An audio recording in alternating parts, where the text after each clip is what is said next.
Fala meu povo, beleza? Olha eu aqui de novo, pensaram que eu não ia voltar, né? Voltei. Então, dando continuidade aqui à nossa aula, né, que eu estou colaborando aí com os meus seguidores concurseiros, né, que eu sei a dificuldade do concurseiro de encontrar material. Então, para quem caiu aqui de paraquedas, meu nome é Luciano Matos, né? Sou formado em Direito, pós-graduado em Direito Penal, Processual Penal, foi aprovado aí no concurso da Polícia Militar da Bahia, né? Tem uma aprovação também no exame de ordem, que é a tão temida aí prova da OAB, e Polícia Civil da Bahia, onde eu exerço o cargo de investigador de polícia, né? Conforme expliquei na primeira aula, se não assistiu, né, assista a primeira aula, né? Procure aqui no canal a primeira aula. Aqui é apenas uma continuação. Então vamos lá, sem ladainha, sem churumelas, né? Eu tinha dito na última aula que agora iria falar sobre os pormenores aí do porte de arma, né? Isso mesmo, porte de arma. Então vamos lá, né? O porte de arma pressupõe que a arma de fogo ela se encontra fora dos espaços que eu falei lá no vídeo anterior, né? Que configuraria aí a posse. Luciano, repete aí quais são esses espaços aí que você falou que configura a posse, né?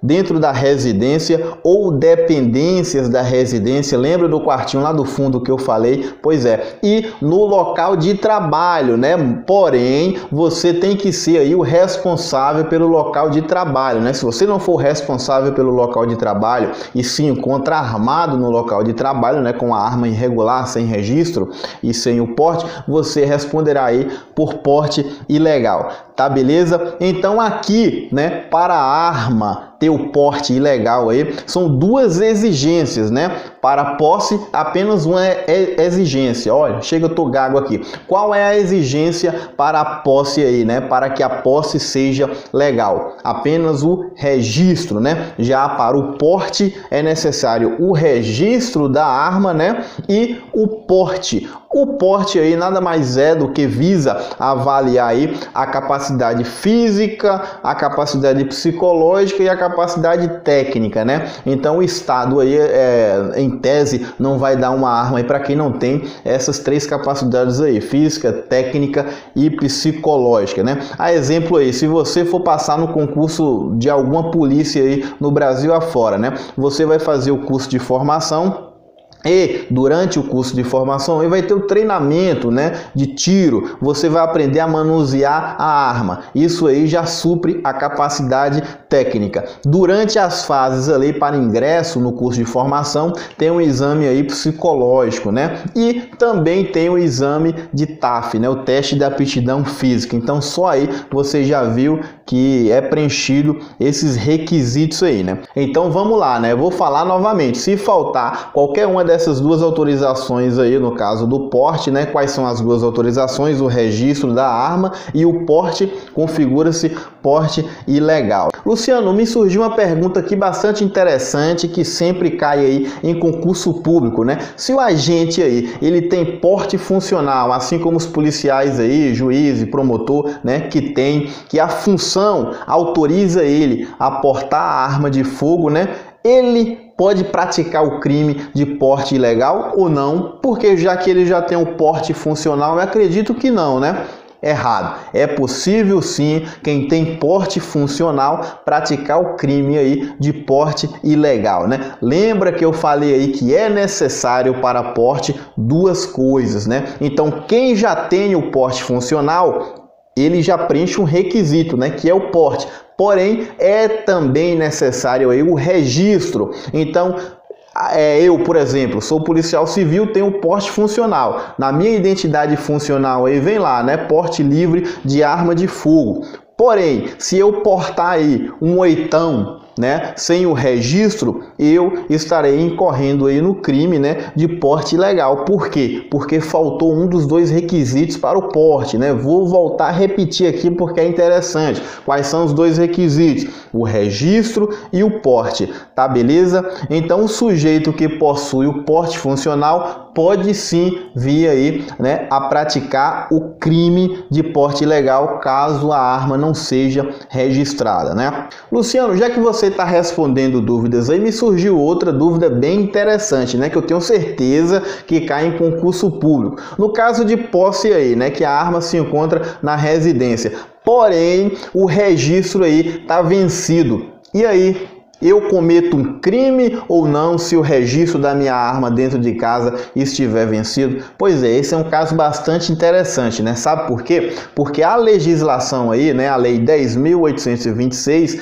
não fala sobre isso, né? Então precisou vir aí o STJ pacificar essa questão, né? Em resumo, né, o Superior Tribunal de Justiça entende que é considerado aí como uma conduta atípica. Luciano, o que é conduta atípica? Não é crime, né? Por quê? Porque, segundo o STJ, não tem aí lesão ao bem jurídico, né? Bem como existe aí a falta do dolo. Por quê? Porque se existe aquele registro ali, porém ele está vencido, né? O STJ entende que o Estado, ele sabe ali da existência daquela arma e com quem aquela arma se encontra, tá certo? Então a conduta é atípica no caso aí, né, de arma com registro vencido, tá beleza? Luciano, me surgiu outra dúvida aqui. Se a defesa daquele agente ali que foi pego com a arma, né, alega que a arma se encontra quebrada, o juiz vai lá, manda periciar, né?